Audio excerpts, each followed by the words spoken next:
राजस्थान में बीजेपी को लगेगा बड़ा झटका। नाराज वसुंधरा ने कर दिया ऐलान।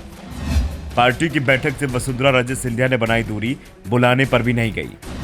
राज्य की नाराजगी को दूर करने के तमाम उपाय हुए बेअसर, हाईकमान बैकफुट पर। वसुंधरा राजे सिंधिया नाराज हैं, ये खबर दिल्ली बीजेपी हाईकमान तक है। राज्य के सीएम भजन लाल भी वसुंधरा की नाराजगी दूर करने की जगह उन्हें उल्टा नाराज ही कर रहे हैं। सीएम बनने के बाद वो 1.5 महीने तक राज्य से मिले ही नहीं। 25 जनवरी को जब पीएम मोदी राजस्थान पहुंचे और जिस तरह से राज्य ने अनमने ढंग से उनका स्वागत किया, राजस्थान में मामला बिगड़ चुका है। राज्य कभी भी बीजेपी को झटका दे सकती है। इसके बाद प्रधानमंत्री ने भजन लाल को स्थिति सुधारने के निर्देश दिए थे। पीएम के दौरे के तुरंत बाद भजन लाल वसुंधरा से मिलने के उनके आवास से पहुंचे थे, लेकिन राज्य की नाराजगी अभी तक दूर नहीं हुई है। एक और राजस्थान बीजेपी के दूसरे नेता पीएम मोदी के इशारे पर काम कर रहे हैं, तो वहीं राज्य का रुख बदला बदला सा है। राज्य की नाराजगी का एहसास बीजेपी हाईकमान को भजन लाल मंत्रिमंडल विस्तार के समय ही मिल गया था। तब मंत्रियों के शपथ ग्रहण में राज्य बीजेपी का हर बड़ा नेता पहुंचा था। इसके बाद पहली बार जब बीजेपी ऑफिस में पीएम नरेंद्र मोदी ने बैठक ली तो उसमें भी पूर्व सीएम राजे नहीं रही। वसुंधरा राजे लगातार झालावाड़ में एक्टिव दिख रही हैं, लेकिन वो बीजेपी की बैठकों से दूरी बनाए हुए हैं।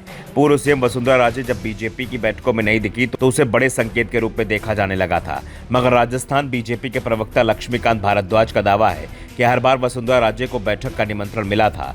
कहीं कोई नाराजगी की बात नहीं है। पार्टी के कार्यक्रम में न आने के पीछे उनके निजी मामले हो सकते हैं। इस बीच राजस्थान में बीजेपी विधायक दल की बैठक होने की जानकारी है, जिसमें कई मसलों पर चर्चा होगी। क्या इस बैठक में वसुंधरा राजे आएंगी, इस पर सभी की नजरें टिकी हैं। दरअसल भजन लाल शर्मा ने अब तक के कामकाज को लेकर बीजेपी हाईकमान भी खुश नहीं है।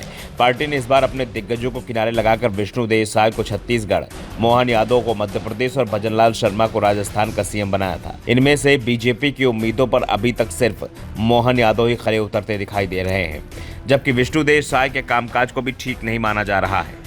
लेकिन भजन लाल शर्मा के कामकाज को लेकर हाईकमान बिल्कुल चिंता में दिखाई दे रहा है। दावा किया जा रहा है कि भजन लाल अभी तक कोई छाप नहीं छोड़ पाए हैं। उल्टा गहलोत सरकार की तमाम योजनाओं को उन्होंने बंद कर दिया है, जिसका आम जनता को फायदा मिल रहा था।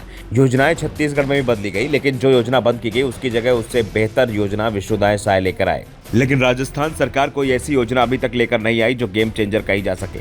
दूसरी ओर बीजेपी की मध्य प्रदेश सरकार को किसी योजना को बंद करने की जरूरत ही नहीं पड़ी, क्योंकि यहाँ पहले से ही बीजेपी की सरकार थी। साफ है, पहले से ही भजन लाल सरकार की मुश्किलों में घिरी हुई थी और इस बीच राज्य की नाराजगी खबरें भी आने लगी। बीजेपी हाईकमान को इस बात का एहसास है कि अगर राज्य की नाराजगी कायम रहती है तो पार्टी को आधा दर्जन लोकसभा सीटों पर बड़ा नुकसान हो सकता है, इसलिए उन्हें मनाने की कोशिश हो रही है।